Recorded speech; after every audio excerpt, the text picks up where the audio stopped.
Welcome, everyone. I'm pleased to welcome you to the CIES 2022 Presidential Plenary Session. My name is Tammy Carcillo, and I am the Senior Program Coordinator for the conference, and I am also a doctoral candidate at George Mason University. But most of all, I have the distinct honor to introduce Dr. Emily Anderson. Emily is an assistant professor of international and intercultural education in the Department of Educational Policy Studies and affiliate faculty in Women and Gender Studies at Florida International University. Her scholarship investigates the cultural production and exchange of dominant girls' education and women's empowerment policy discourses.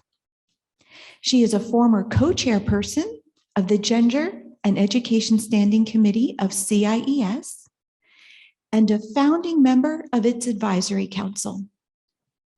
With colleagues, Drs. Catherine Vanner, Christine Min Botipka, and Christy Kelly, Emily co-initiated the Innovating Gender Monitoring in CIES research report.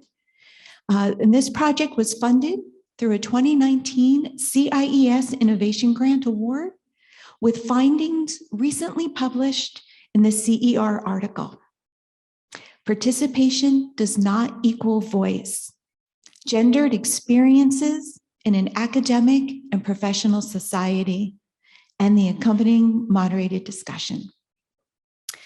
And also, Emily is extremely dedicated to girls' education and tech futures.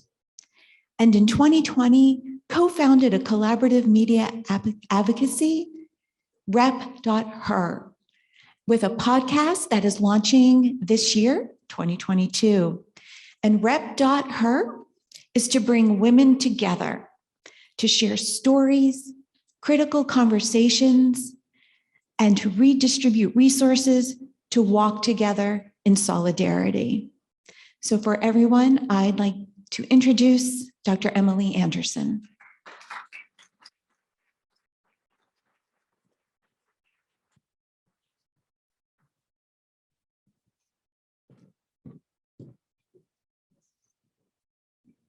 Thank you, Tammy, for your warm words. Welcome, colleagues and friends. From Supriya and our colleagues' great example yesterday, I'll start with some thanks. Thank you, Dr. Bailey, and to the convening teams at George Mason and the OED, and all of our colleagues working behind the scenes to bring us here together today.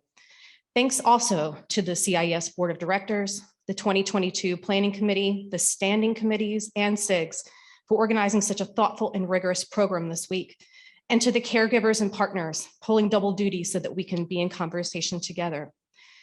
And to all of you for being here, however you are here after such a long time apart. It's my honor to introduce Dr. Karen Monkman, President of the Comparative and International Education Society. Dr. Karen Monkman's research focuses on gender, migration, transnationalism, and globalization as they relate to education. She is an internationally recognized scholar on gender and globalization and migration in education, and her work is published and cited widely by scholars working at the intersections of girls' education, international development planning and agenda framing, and interdisciplinary approaches to discourse as method in gender-focused CIE research. Her two most recent co-edited books, Belonging in Changing Educational Spaces, Negotiating Global, Transnational, and Neoliberal Dynamics with Dr. Furkovich, was published in 2021, and Navigating Precarity in Educational Contexts, Reflection, Pedagogy, and Activism for Change with Furkovich and Dr. Amira Proweller is scheduled for release this summer. Karen's academic journey started at Goddard College, where she earned a BA in Education and Cultural Studies, and continued at the University of California, Santa Barbara, where she earned a master's degree in International Comparative Education. And then later on to the University of Southern California, where she completed a master's degree in sociology, a graduate certificate in gender studies, and a PhD in international and intercultural education. She is professor emerita at DePaul University in Chicago, where she specializes in comparative international education and also educational issues in the US related to equity. She has had appointments as a visiting scholar at the University of Pittsburgh and as a visiting professor at Stellenbosch University and Tianhua University in China. She's done extensive field work and workshop facilitation in Cambodia, Sudan, Zimbabwe, Oman, and Mexico. And in addition, she has taught English as a foreign language in the US, West Africa, and in Latin America.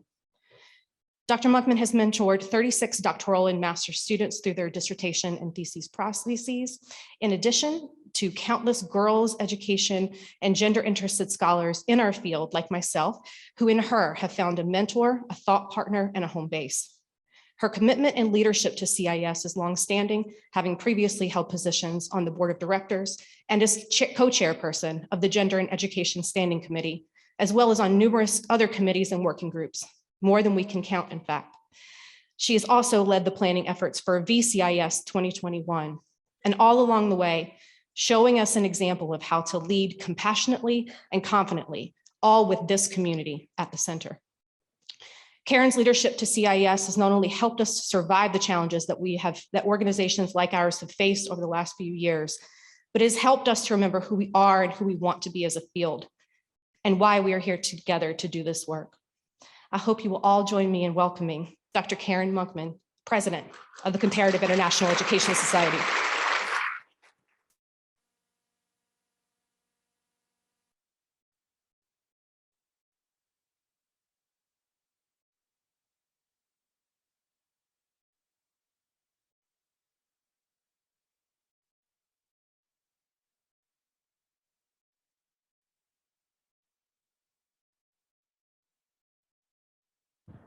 Now? Ooh, yeah, a little loud now. Well,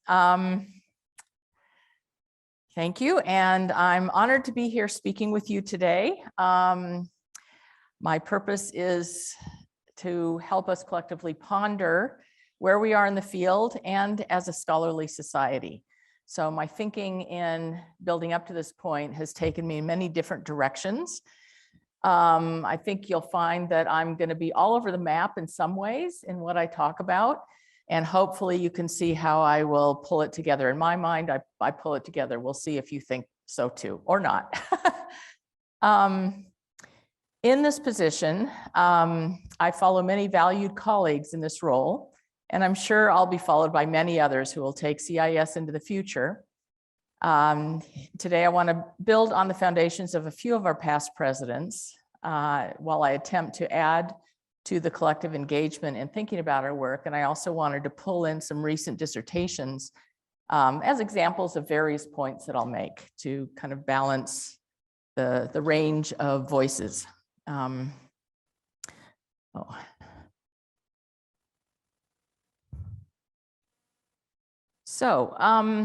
First, I'm going to talk about changes. First, I'm going to talk about changes in our field and our society and the world, because that's the space we're all living in right now. You all know this. We're all in the middle of a pandemic. The fact that we are here in person is pretty amazing. We also have been experiencing all the tensions around race, gender, ethnicity, religion, sexuality, ideological leanings, and all of those kinds of things. And as I started writing this, or was in the middle of writing it, the attacks on Ukraine broke out. And all of this is in the context of climate change and its consequences. And so as I thought about this and the layered and intersecting ways that all of these issues come together, it's not one issue that we have to grapple with, it's all of them together at the same time and piled on top of each other. I wanted to think more about how CIES is responding and can respond, is reacting. And so I wanted to acknowledge where we're at and where we're going.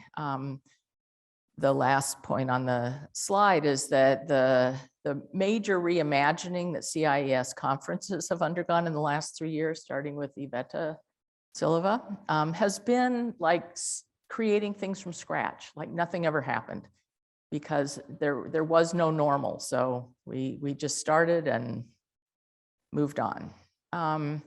So the plan for today is going to be basically to draw on some of our wise words of our past presidents, not all of them, just a few. And then I'm going to kind of weave through the four themes or the four parts of the theme for last year's conference. And then I'm going to kind of ponder the questions about what really matters. What are we doing?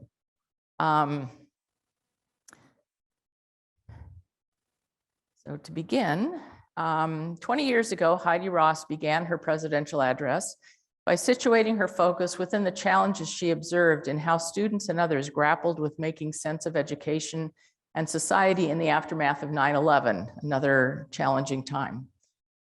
She noted the need for an alternative space for critical reflection, a space for educators to set an example for creating the conditions for reasoned debate and dialogue. She called for a renewed relational orientation in our work, for considering the space between us, and using metaphors and imagery of relational theories to think with. She argued, we can then center a critical analysis of conceptualizations of democracy, globalization, connection, and difference, taking seriously the issues of identity work and move towards social justice. In 2004, Cassie Freeman noted that looking but not seeing has led to the underutilization of human potential. We've known for a long time that education serves some populations better than others, and underserves some chronically. Drawing on her own research, Freeman explained the costs to those whose potential is underutilized. Quote, having their talents underutilized over the centuries has had a negative impact on the psychological being, self-esteem and confidence. Because the cost of underutilizing their potential has gone to the heart and soul of Black populations, which is the focus of her address. Not being seen is a form of violence that has deep negative implications. We might apply that point to our field more broadly by saying looking but not seeing, as we form and interpret policy, measure progress, teach others, and engage in collaborations, can easily result in a diminished and sometimes counterproductive outcome that further challenges rather than helps people in communities. Using seeing as a metaphor is useful for capturing difference, the depth of understanding of that difference, and the plight of the human condition. 14 years earlier, Vander Maesman challenged us to use paradigms in our thinking and our work that are holistic, context-dependent, and integrative, because they can promote a more integrated understanding of our place in the world by conceptualizing knowledge, not as fragmented, or some forms of as less important than others, but as integrated wholes. She argues that our conception of ways of knowing have limited and restricted the very definition of comparative education that we have taught our students and used in our own research. This has led, she argues, to willful ignoring and or bypassing of large areas of teaching and learning that are not considered in the domain of valid knowledge, such as indigenous systems of religious or medical knowledge, or new forms of self-education in areas considered to be fringe forms of knowledge. Ndri Lumumba in 2016 also challenged us to be more inclusive and holistic in choosing how we frame our own ways of seeing and knowing. Ubuntu, she argued, is an alternative way to frame not only our work, but also how we see ourselves in the world. It's about a sense of shared humanity, a rich sense of community and collectivity, a recognition that we are all connected to each other and to the broader ecosystems within which we all live. As such, we would think differently about knowledge, how we know, and power relations across time and location. This focuses our attention on considering whose knowledge, acknowledging and accepting multiple ways of knowing, and challenging unequitable power relations in spaces such as those of who makes policy, how historical and cultural legacies define what matters in curriculum, and what assumptions guide evaluative processes, for example. Last year, Beyond the Human Experience, Iveta Silva called for more attention to environmental concerns and climate change, recognizing that we as humans are integral to a much larger environment and often act in ways that are destructive to our own life spaces. Across these presidential addresses, and I'm sure many more that I didn't mention, we are called upon not only to think, but also to see and to consider the space between us. We're called upon to reconsider how we situate ourselves among others and in our work activities, and also in relationship to particular ways of knowing and knowledge itself. The more we can be critically self-reflective, the more we are able to see possibilities beyond our own thinking.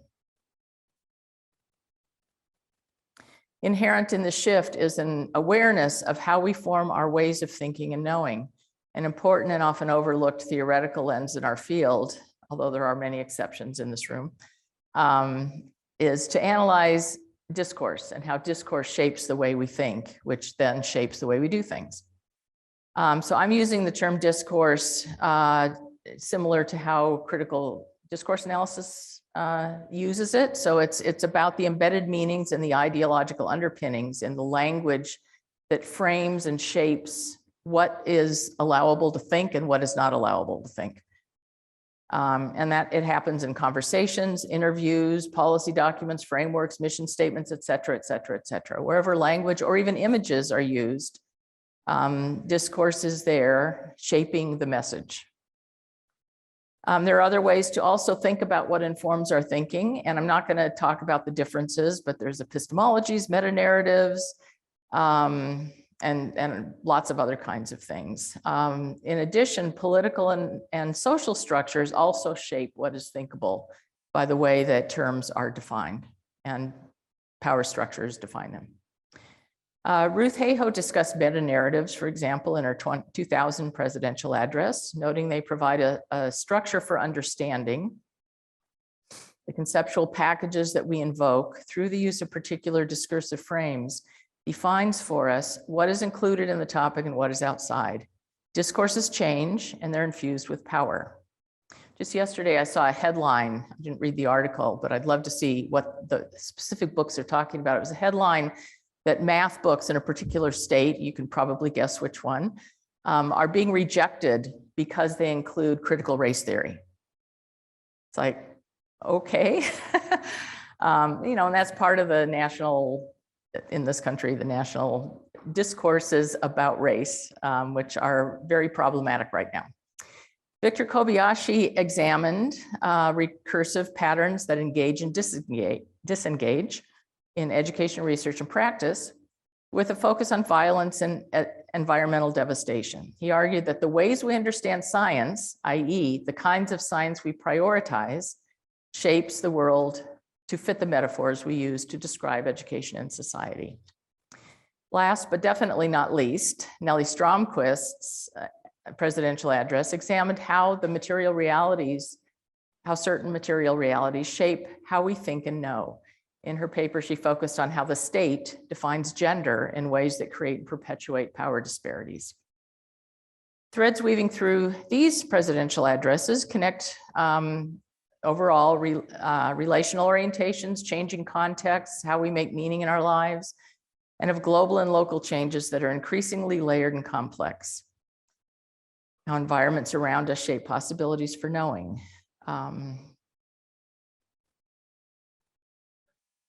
So these are the four on the screen. These are the four basic themes from last year's conference. And I'm going to discuss each of them fairly briefly. All of these elements together influence how education is experienced and understood globally and locally. I'm going to add one at the end, which I won't label on the right now.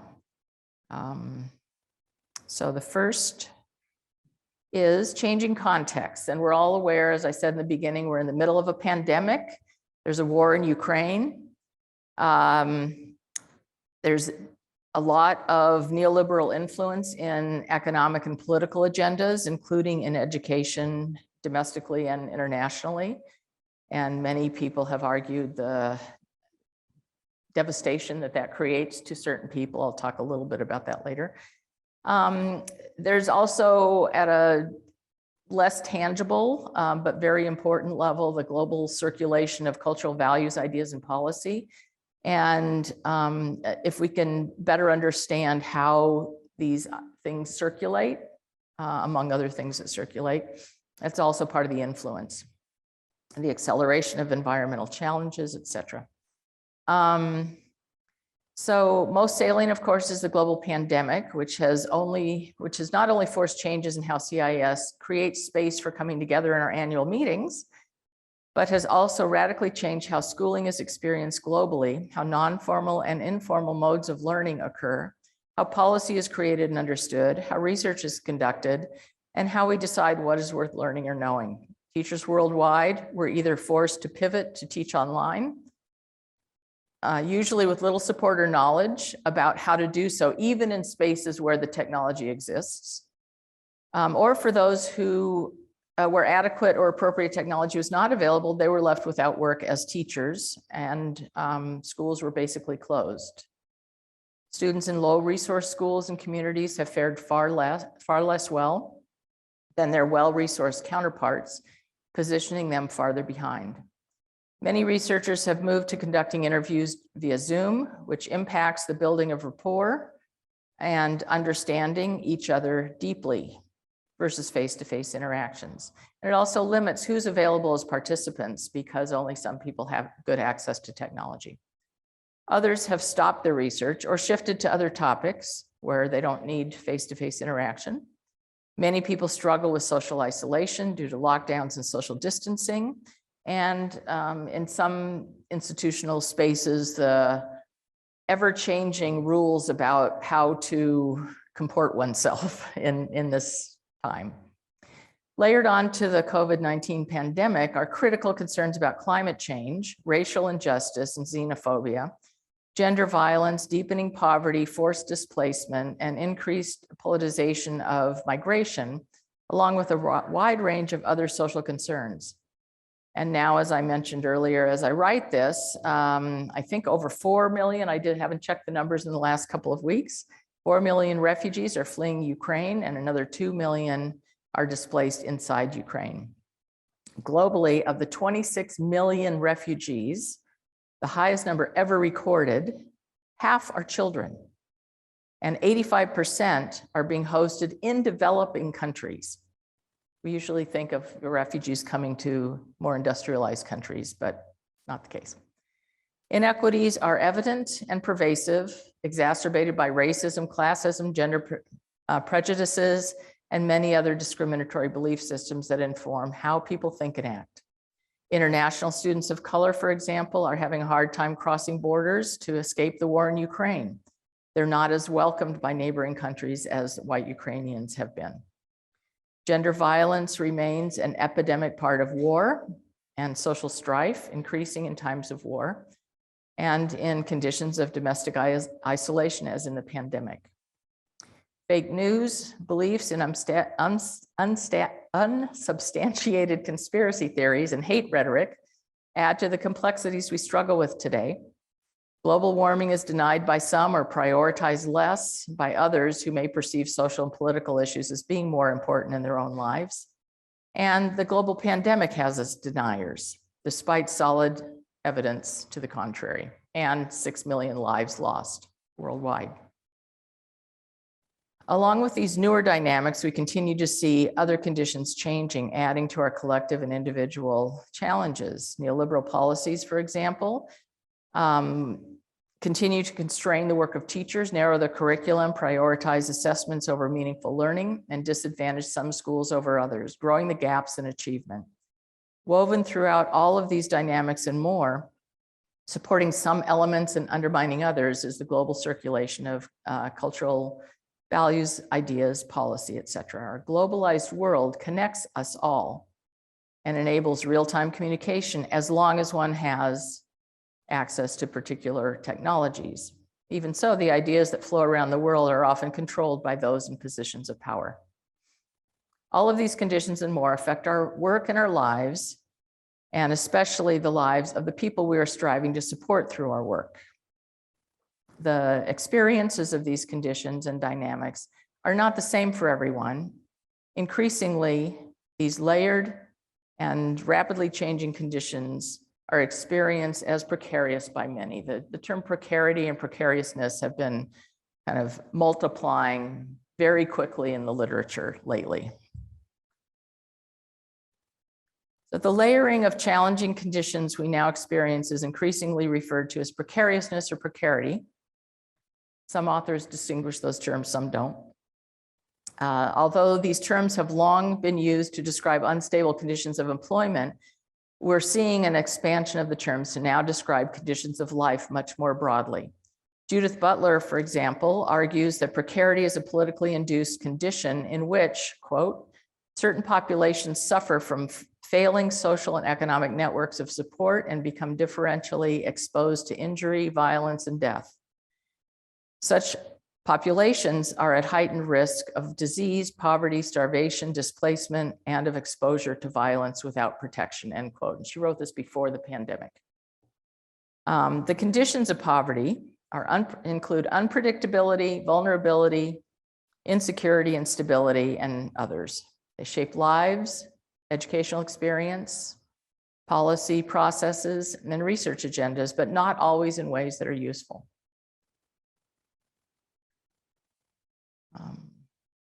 For many, quote, precarious situations and events are like rugged terrains. Every step must be carefully preconceived and decisively taken. And even then, one can never be certain that she or he has firm ground under his or her feet. It's a quote by De La Porta and others. Precarization has been described as penetrating entire life worlds of individuals and groups of people. These conditions shape education, from what opportunities are available to whom, what is taught, what is prioritized in policy, how policy is implemented, and what is worth researching. Those on the social margins are impacted most.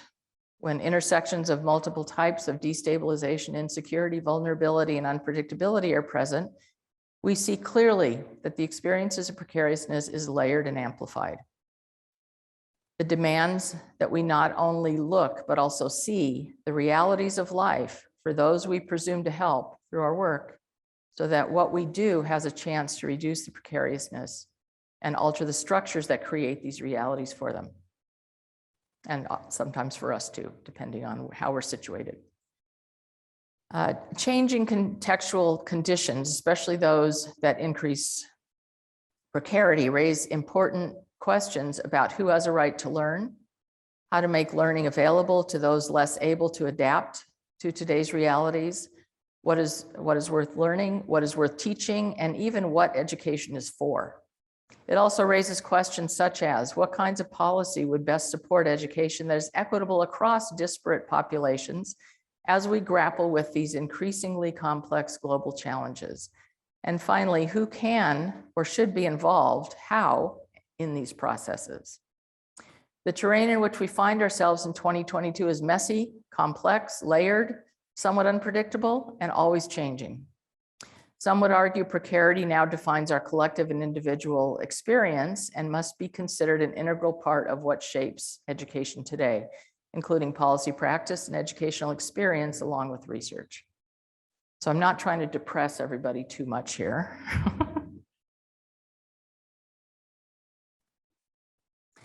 The comparative international education terrain has also changed due in part to current conditions, funding, jobs, mobility restrictions, organizational priorities, and other challenges that have resulted in many people in our field losing jobs, having hours, salaries, or benefits cut, or moving on to new jobs unexpectedly.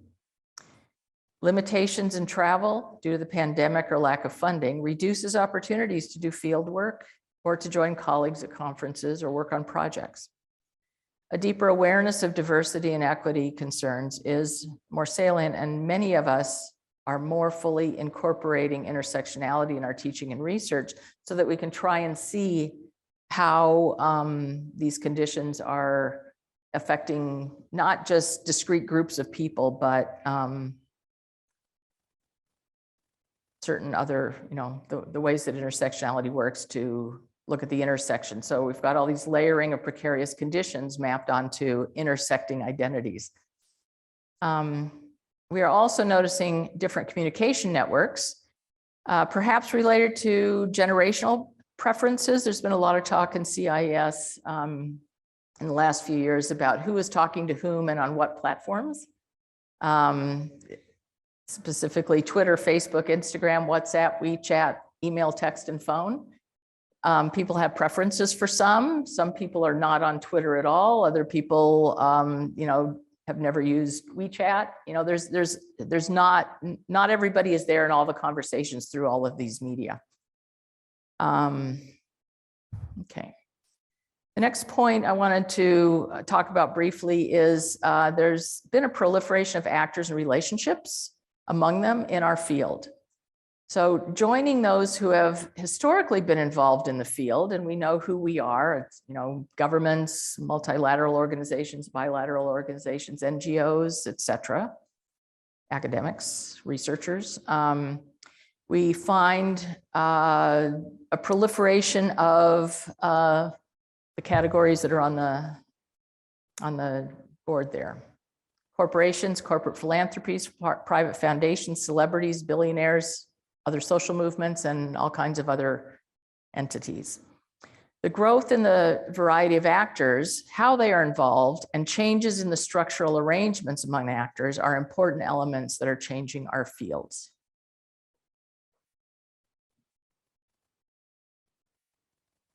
So when I was in grad school, the field was talked about, and it probably was a little simplistic, but at least the way I remember it, the field was talked about as constituting the state, the market, and civil society. And my recollection, it was talked about as a tripart system that had some checks and balances for each other. Civil society was not quite as powerful as the state and the economy, but there was supposedly a balance there. Whether that was true or not, I'm recollecting how that discussion unfolded.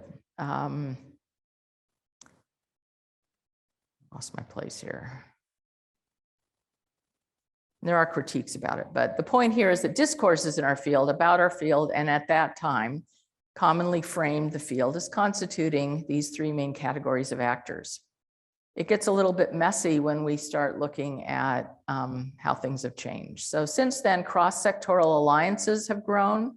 The language of partnerships replaced single agency initiatives. Partnerships reduce duplication of effort as it brings together entities to work together on similar projects. Some argue that it also reduces the priorities that they work on to only those that can be agreed upon, to the lowest common denominator, pushing particular ideas that are perhaps not agreed on by everybody off the table. Francine Menashe in her 2019 book argues, quote, the international aid landscape has changed dramatically in recent years and greater numbers of increasingly diverse actors are involved, as well as more convoluted mechanisms through which aid is distributed. Several people use the term hyper-collective action. Menashe suggests conceptualizing these changes in the proliferation of new actors and relationships as networks, because the concept of partnership, where multiple actors come together to the table to work on a common goal, is too simplistic in today's world. A partnership lens does not encompass the convoluted mechanisms, messy relationships, or uncoordinated efforts in the field.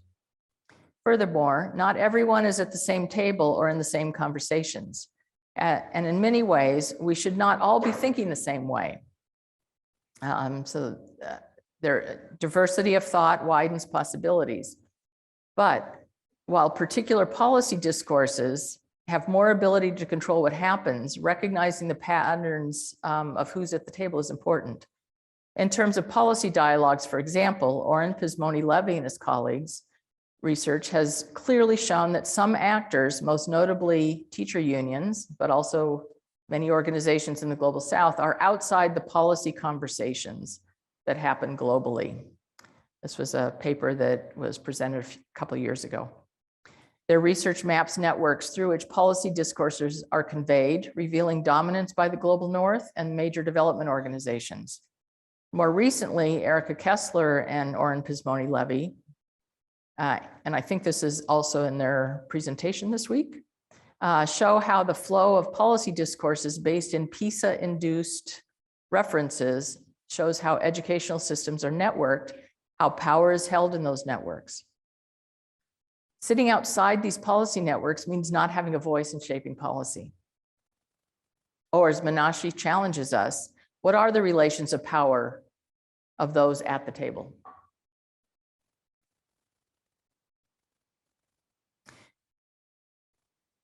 Corporations and private businesses. I'm going to say a few things now, and if you are part of the organizations that if you're part of the organizations that I'm going to talk about, I'm not saying these things to badmouth anybody, because what I'm trying to do is kind of look critically at all of our work collectively to see where we might think a little bit differently.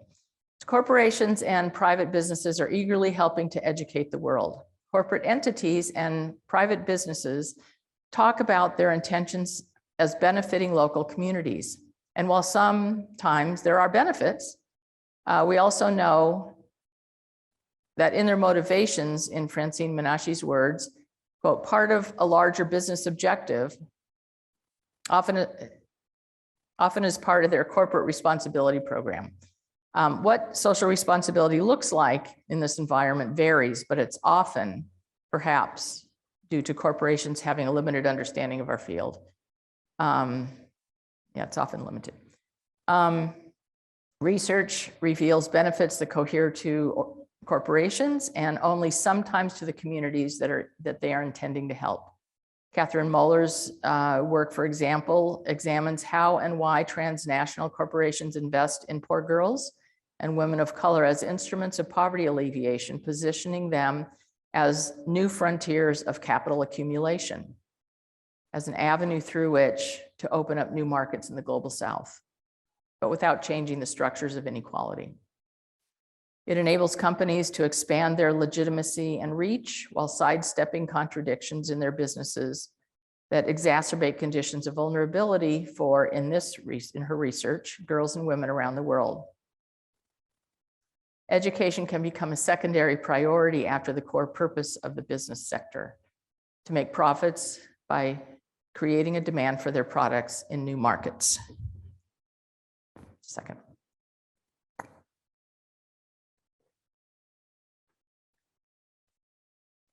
Corporate philanthropy and foundations, and we work among quite a few of them in our field, MasterCard Foundation, Nike Foundation, a number of others, are also increasingly using corporate profits for education work. Menashe warns, however, against conflating corporations and their related foundations, as their agendas are often disparate.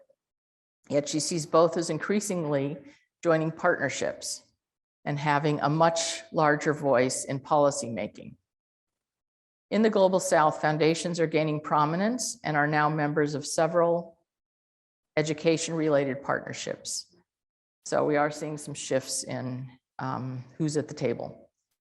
As part of a partnership, they become able to shape policy. Private foundations are also growing in their presence in our field, with both corporate and non-corporate foundations. We see a wide variety of approaches to funding and the distribution of funding, from some whose goals are to push money out the door to others that are integrally involved in designing programs their funding will support. Like most entities, they have their own priorities, as we all do.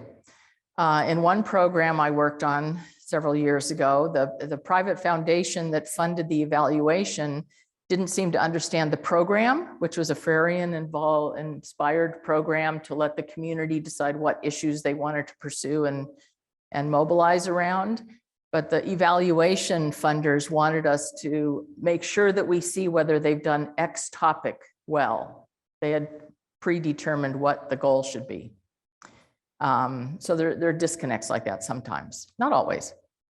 Celebrities become more involved as advocates also. I think we see them a little more in development more broadly than in education, but my guess is we will see them here also, if we don't already. So they become involved as advocates to magnify the voice of the entities or initiatives they are attached to. Celebrity advocacy, for example, takes the form of celebrities offering their names and images to organizations or initiatives, or otherwise becoming involved in development efforts. Many international NGOs have celebrity advocates. Oprah Winfrey, Angelina Jolie, John Lennon, Shakira, Pink, Dolly Parton, and many others are a few in the development world. While many efforts by new non-state actors are impressive, and some suggest that education or development is secondary to their personal interests, some suggest that education is secondary to their personal interests. For example, in 2014, Peter Kelly and Jane Kenway did some research studying the internationally known chef Jamie Oliver and his culinary program with underserved youth in Australia. They found that after the culinary training, the promised jobs were not forthcoming, yet Oliver's public image as a celebrity was enhanced. He was known for helping underserved youth in Australia. So the public discourse that comes out of things like this benefit the people that do them that are visible, with little understanding about what else happens. Others have achieved celebrity status through their work in education. Remember Greg Mortensen, for example. He became known through his best-selling books, 3 Cups of Tea and the one that came after that, about starting schools in Afghanistan and Pakistan. And then he was also noticed because of the public critique of his education work, which included fabrications and financial irregularities. So it can also backfire. Several development organizations now have units, whole offices, where the sole purpose is to interface with celebrities. I keep wondering where the money comes from to fund them that's not going to other programs, and I have no idea, but I keep wondering. Much more research is needed on the benefits to the communities that are supposed to be served with these arrangements versus the benefits to the organizations or to the celebrities. Brockington has a book that's about the complexities. Well, he argues that the complexities of development mean that celebrities advocating for apparently good causes can be promoting bad ones or failing to tackle the real problems underlying these causes. The celebrities, corporate entities, and foundations have good intentions, and some do good work. However, some have goals that may seem uninformed or simplistic to many of us who work in our field. They do not have the background to know the history of education globally, some don't, or in specific locations. To the public, it sounds good that they're educating the world, but often, if they had been better informed, the limitations they run into could have been predicted. One entity announced about a decade, I won't name them, about a decade ago, that they had initiated and changed the face of what's happening with girls' education, except that some of us have been working on that for 30 or 40 years.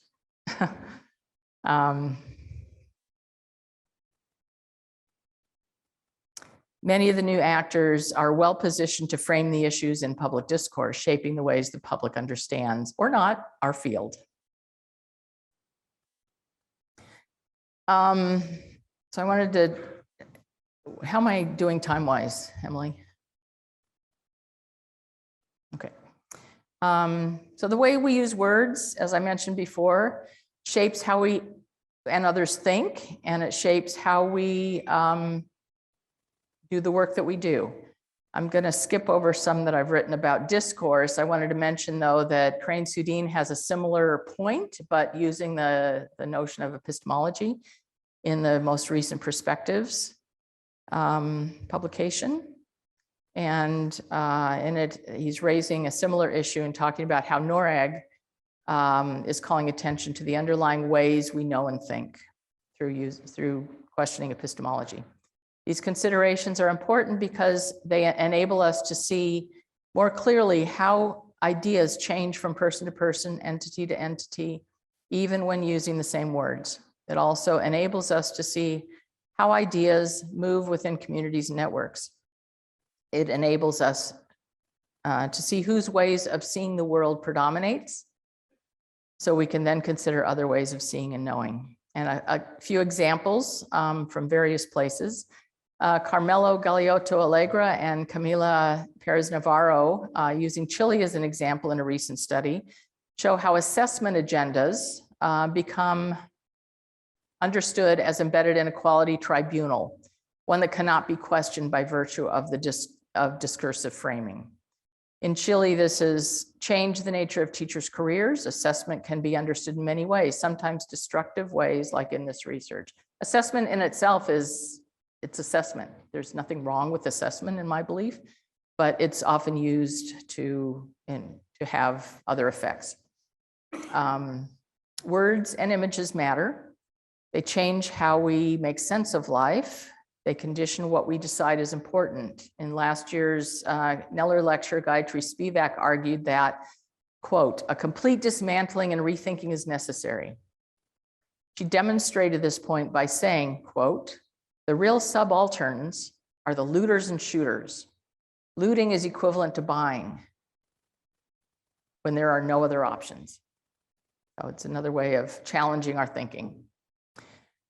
When our history in our field privileges certain ways of thinking, we often miss the underlying element that is perhaps more important than the conditions, policies, curricula, practice, and assessments, et cetera, that result from our way of thinking that has more of a material base. I think both are important. And in CIES, discourses, epistemologies, agendas, et cetera, also shape how we understand our own field and our society. We're a diverse field and a diverse society, drawing from many disciplines with various ideological leanings, but we also tend to talk mostly to those with whom we agree. How well do we understand others' perspectives, particularly those of our new non-state actor colleagues? We also might do well to ponder, when do our ways of thinking get in the way of doing what really matters? How do we understand what really matters? So the fourth point, and I'll go through this relatively quickly, I think, is about social responsibility, which was one of the main themes last year in the conference. And by that, that theme was created not to equate with corporate social responsibility, which is a much narrower understanding of social responsibility, but to really encourage us to be more reflective about what how we do our work and what the implications are of our work to our colleagues, to ourselves, to our communities, to our families. I mean, a lot of us work too much, and that also impacts our families, and to the communities that we purport to be helping.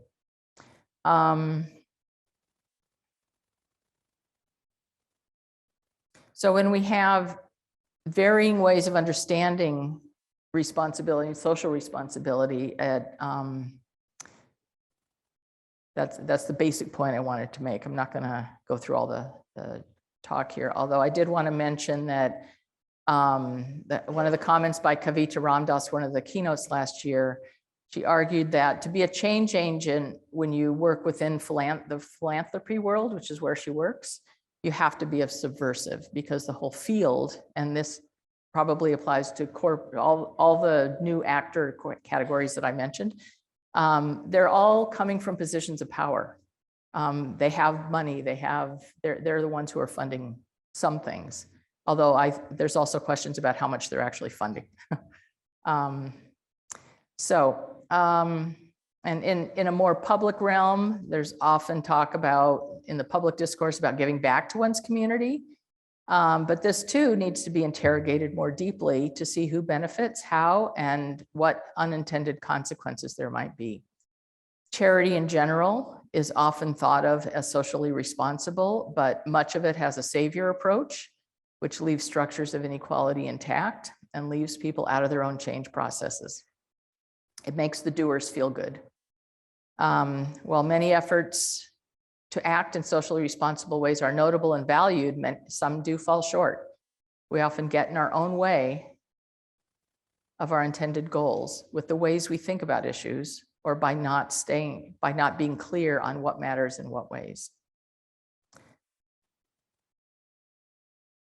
A few examples. While we all have good intentions, my main point in these examples about social responsibility is that we need to do better. So Grace Pye, who completed her dissertation in 2016, I think at NYU, her research is in Sierra Leone and shows how out-of-school youth, those left out of the formal system, have experienced greatly reduced social value in their own communities. She did work kind of looking at this from the 70s to current, okay.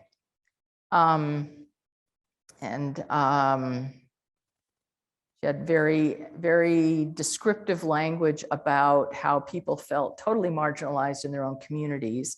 One of the participants said of himself, "I'm a wicked somebody," due to the educational system conveying social value to those who succeed, meaning going to school, and throwing away, in a social sense, those who cannot participate in school. So the gaps have really gotten a lot bigger. Although she found that the current motors of change are not rooted in conflict between foreign, this is a quote, foreign imposition on locals, but in tension between those who are in versus out of school, all of whom are local community members, end quote. We all know that the imposition of Western schooling on much of the world has had a huge effect on social structures and relations of power. So the underlying context is also there shaping that. In her research, out-of-school youth are thought of as problematic, quote, as idlers who add no social value to society. Fungisai Musoni Chikati's research, also a recently completed dissertation, this time at the Ohio State University, I believe. She analyzed decades of philanthropy by the Rockefeller Foundation since the 50s in what is now Zimbabwe, and intricately followed the influence of the agenda attached to the money to the agenda attached to higher ed institutions. And while I'm not saying it's all bad, unpacking these kinds of things is really important to understand the legacy of how power influences spaces. Consider also, for example, how some environmental conservation initiatives result in unintended consequences of displacing people, which makes their economic situation more precarious. So one project can negatively impact other segments of society. Or some development projects might be successful in meeting some goals while also creating negative consequences in others. This was evident in a project in Cambodia I was involved with, where agribusiness had infiltrated small villages and taken the best land, moved family farming to the fringes of the community on less fertile land, sometimes making it much more difficult to send kids to school because the commute was too long. So that was not an intention, but an agribusiness did not have educational goals in mind when they brought in the crops. So we would do well to consider all of these kinds of things. This is not to say that we should avoid funding from the global south or global north necessarily, or stop the development of schooling globally. But we must do better in understanding the consequences, possible consequences of policies, agendas, discursive framings of educational issues, etc. I'm going to move on to name a few challenges that you may or may not agree with, but these are really just out here to help us to think a little bit more. I'll briefly mention a few examples, not to point fingers, but to give us examples for how we might recognize contradictory nature of some of what we do. The current trend of paying NGOs according to project outcomes, known as payment by results, is popular, and it makes good fiscal sense to the funders. It might be perceived to be good motivation to implementers. However, it can also easily undermine implementation organizations' financial stability, especially if they're small. Because if they don't do the work, if they don't get the outcomes, but they've already done the work and paid the staff and paid for the whole project, and then they don't get paid, the questions, it can be devastating. It can undermine their ability to learn from mistakes, and it can also diminish morale. Furthermore, when assessment variables are not aligned with the project, and sometimes in this arrangement, the assessment variables don't quite match what the project is all about, trust can be diminished, and again, it can undermine the agencies working on these things. The second example I wanted to bring up is about Agra Assessments, and I know some people, people fall all over the map in terms of thinking about those. But many of us know of situations where learners and teachers have been totally demoralized when they're told over and over that their score is 0. This does not strengthen educational systems or motivate learners or teachers. Also, some argue that the timed nature of Agra assessments is inappropriate to local cultural environments where speed is not a cultural value, where people don't live the way we do here. It doesn't have the same meaning. And finally, measuring phonemic skills. There's been some examples where Agra when they measure phonemic skills in languages that don't have syllables, that aren't based on phonemes, there's a disconnect that doesn't make a lot of sense. So morale is diminished, trust is eroded, and so there's issues like that. Some people complain about the whole notion of scaling up. Scaling up is about trying to spread the wealth, or spread not the wealth, but spread the benefits of projects that work well. But there's cultural differences in different places. So what might work well in one place might not work well in another. So it gets very messy and very complicated to think in terms of one size fits all in a world where one size doesn't always fit all. Finally, I wanted to mention some of the work in my own field, where decades of work on girls' education has been characterized by several people about calling for us to think about more than getting girls into schools. And there's a complicated set of issues around that, but that's basically still what's measured. There are some other things that are measured, but it's basically still what's measured is bodies and seats. So we still are struggling to know more about why. We know a lot more than we used to about why, but it's often individual to individual spaces, so it can't be generalized easily. And when we do generalize, we get into problems. So we're still hearing about projects giving scholarships to girls to get them in school. And while those work sometimes for the short term, they don't really solve the problem. They don't change the structures underlying. So all this is basically, or the other point I wanted to make here is that there's, in my opinion, a few too many studies that assume that getting educated or becoming literate means you're empowered. It doesn't necessarily, and often doesn't at all, if the school experience isn't a good one. So this may all sound very discouraging, and you may think I'm pretty pessimistic, but I'm not. My point here is that we can do better. Poverty continues to plague much of the world. Environmental conditions are becoming more catastrophic. The layering of challenges makes not only our work complex, but increases precariousness in the lives of many who we work with, and sometimes ourselves. An expanded commitment to acting in responsible ways beyond narrowly defined actions, projects, goals, and agendas is called for in these times. Asking ourselves questions such as, who benefits and how, whose interests are served? And these are not new questions. We've been asking these questions for decades. What are the unintended consequences, including beyond education? How is education related to things beyond education? To whom are we responsible, for what and how? And what matters to those we should be responsible to?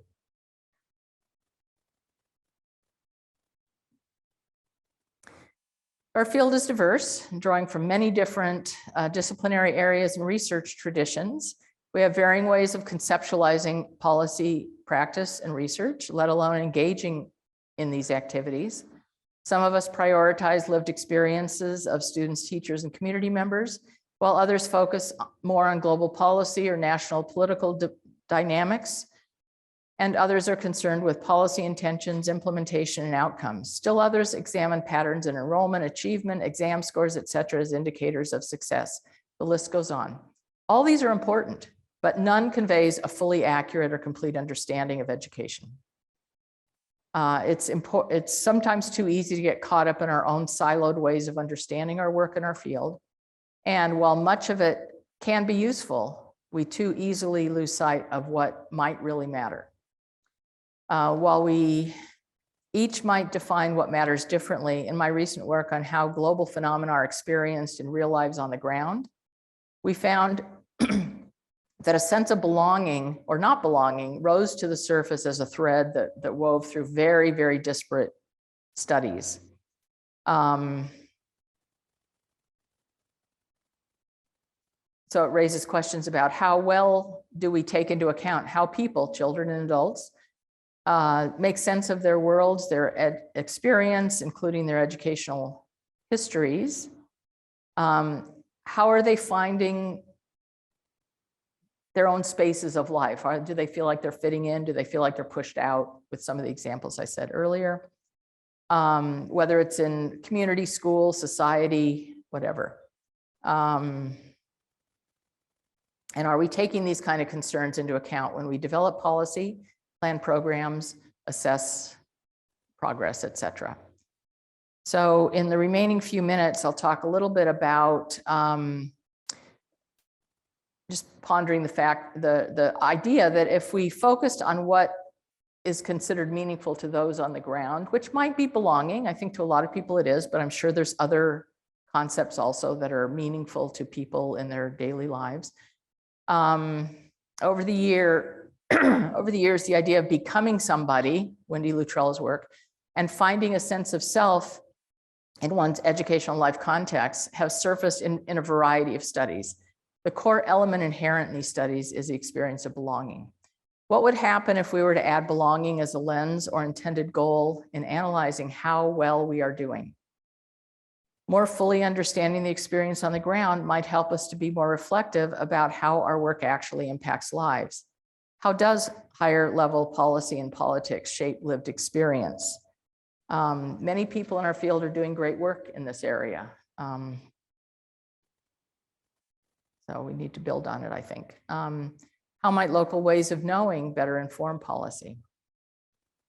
Furthermore, embedding education in context of life can help us to see the relevance beyond the obvious, test scores, attainment, et cetera, and the importance of the experience of education in life spaces that matter to children, families, and communities.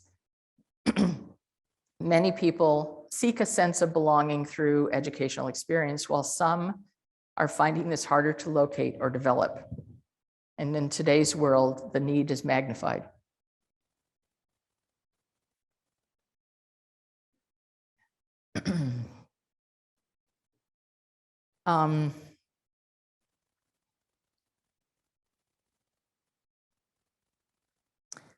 So in the third keynote, it's actually the first one, but in this order, it's the third one from last year, John Powell identified othering as the foundation of many of today's challenges and belonging as a way forward. He and his colleagues argue that the problem of the 21st century is the problem of othering, which undergirds territorial disputes, sectarian violence, military conflict, the spread of disease, hunger and food insecurity, and even climate change. He describes belonging as the antithesis of othering.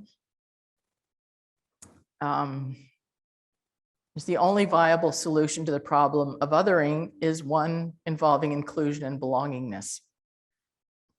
Neera Yuval Davis argues that belonging has two sides, the experience of a sense of belonging and the politics of belonging.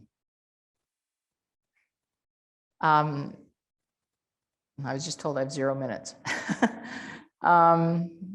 So I wanted to just raise those issues I've got a couple of examples, but I'm sure you can guess some of the examples from teachers and students in neoliberal policy-informed classrooms that feel like they don't belong there and feel like they can't do their work and they're not learning what they want to learn. An example from Argentina, where the international baccalaureate schools have become a tool of making sure that affluent communities stay affluent and stay better than some of the others. And then the third little example I just wanted to mention, Doria Daniels' research from 2015, in which she probes the space between inclusion and being fully included in school spaces.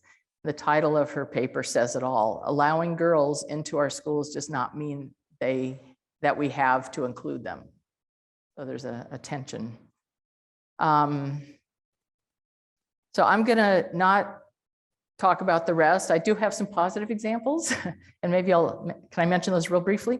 So one of them is about Dan Furkovich's research about Chinese youth, affluent Chinese youth who want to escape the Gaokao, the college entrance exam. And they have the means to do this. So they come to the US or other places for high school in order to create a transnational life. They go to college. And then when you talk to them when they're out of college, they talk about how life for them is, it'll be in Hong Kong or Australia or London or the US. They don't really care. It won't be in China, but it'll be, you know, in these various other spaces that they see themselves fitting in. The other one was an example from a study of Mexican nationals who grew up and were educated in the US and were deported because they didn't have documentation. They have challenges in Mexico. Some of them don't speak Spanish very well. They have accents in Spanish. They don't know cultural norms. And the study is about how they've crafted a space for themselves as English teachers because they're native English speakers, even though English is their second language. They grew up speaking English. And they've had to kind of balance that difficult terrain about who are they culturally and who are they legally. But they've made a nice space for themselves. So these kinds of examples are examples that kind of ask us to think more about what really matters. And if belonging really matters, belonging does matter to most people, then maybe we should start thinking about something like belonging or belonging as a goal. If, you know, using that, we used to talk about gender mainstreaming and gender analysis to make sure that our projects were gender equitable. Well, if we talked about belonging as a concept that whatever we're going to do, is it going to result in something that isn't marginalizing people? Maybe that's something to consider. So that's it. Thank you.